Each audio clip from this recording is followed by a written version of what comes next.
Good morning students, I am Ridhima Miss, your SST teacher. Today I will teach you SST of class 5. First of all I will show you the book. So this is our book. Let's explore social studies of class 5. Now I will show you the content of your book. So these are our contents. There are total 19 chapters.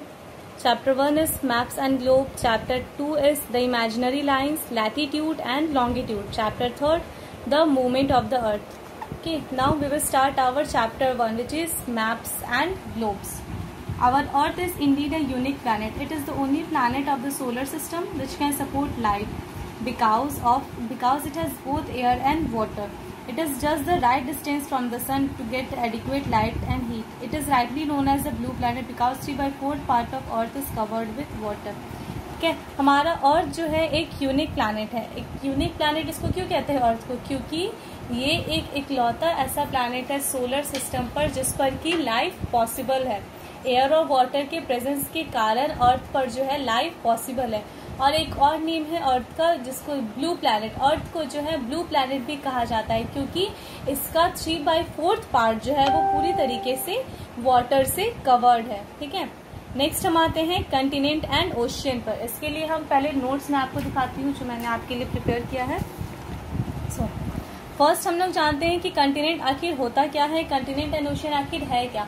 तो जैसा कि हम जानते हैं कि हमारा अर्थ जो है वो लैंड एंड वाटर के मिक्सचर से बना है. ठीक है, इसके कुछ हिस्सों पर लैंड है तो कहीं पर वाटर प्रेजेंट है. तो जो लैंड मासेस अर्थ पर प्रेजेंट है, लार्ज लैंड मासेस जो अर्थ सरफेस पर प्रेजेंट है उसको हम कंटिनेंट कहते हैं.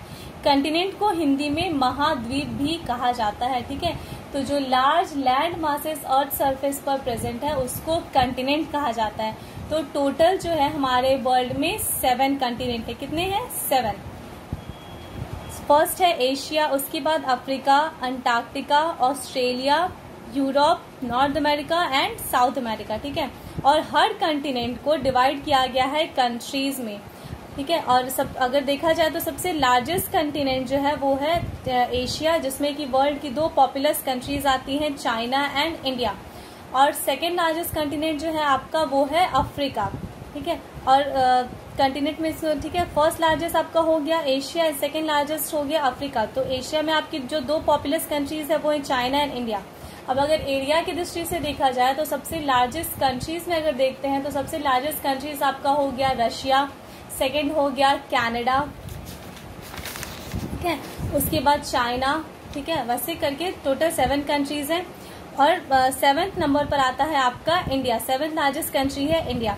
और सबसे स्मॉलेस्ट कंट्री है आपका वेटिकन सिटी, जो कि सबसे स्मॉलेस्ट कंट्री है. सबसे लार्जेस्ट है रशिया. ठीक है, और सबसे स्मॉलेस्ट है वेटिकन सिटी. और इंडिया किस नंबर पर आता है? 7th largest. India is the 7th largest country and China जो है वो 3rd लार्जेस्ट कंट्री है पूरे वर्ल्ड में.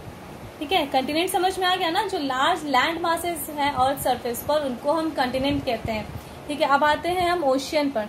तो जो वाटर बॉडीज जो अर्थ सरफेस पर प्रेजेंट है उनको हम ओशियंस कहते हैं. ठीक है, large water bodies present on earth surface are known as ocean. ठीक है, इनको ये भी इसका ये भी डेफिनेशन भी हो सकता है, the continent are separated by large stretches of water called ocean. ठीक है, टोटल 5 मेजर ओशियंस हैं, Pacific ocean, Atlantic ocean, Indian ocean, Antarctic and the Arctic ocean. Pacific ocean जो है वो सबसे लार्जेस्ट, सबसे बड़ा और सबसे गहरा डीपेस्ट ओशियन है पूरे वर्ल्ड का. और सबसे स्मॉलेस्ट ओशियन है आपका आर्कटिक ओशियन है. आर्कटिक ओशियन जो है वो सबसे स्मॉलेस्ट, सबसे छोटा ओशियन है पूरे वर्ल्ड में. कंटिनेंट एंड ओशियन आपका क्लियर हो गया ना. लार्ज लैंड मासेस जो है अर्थ सरफेस पर उनको हम कंटिनेंट कहेंगे. और वाटर बॉडीज जो प्रेजेंट है अर्थ सरफेस पर जो कि कंटिनेंट को सेपरेट करती है, अलग अलग करती है, उनको हम कहेंगे ओशियंस. ठीक है, नेक्स्ट हम आ जाते हैं शेप ऑफ द अर्थ पर. ये तो हम सब जानते हैं कि अर्थ का शेप जो है पूरी तरीके से स्फेरिकल है. The shape of the earth is spherical. इसमें जो 2 एक्सट्रीम पॉइंट्स होते हैं जिसको कि हम नॉर्थ एंड साउथ पोल कहते हैं. ये पिक्चर के थ्रू दिखाती हूँ मैं. देखो ये जो है ग्लोब का पिक्चर है. ठीक है, तो अर्थ का शेप जो है वो स्फेरिकल होता है. तो अपर पोर्शन जो है उसको हम नॉर्थ पोल कहते हैं और उसके बॉटम पोर्शन को मतलब नीचे वाले हिस्से को हम साउथ पोल के नाम से डिनोट करते हैं. ठीक है, नेक्स्ट अब हम ग्लोब और मैप ये हम लोग नेक्स्ट वीडियो में पढ़ेंगे. Okay, thank you.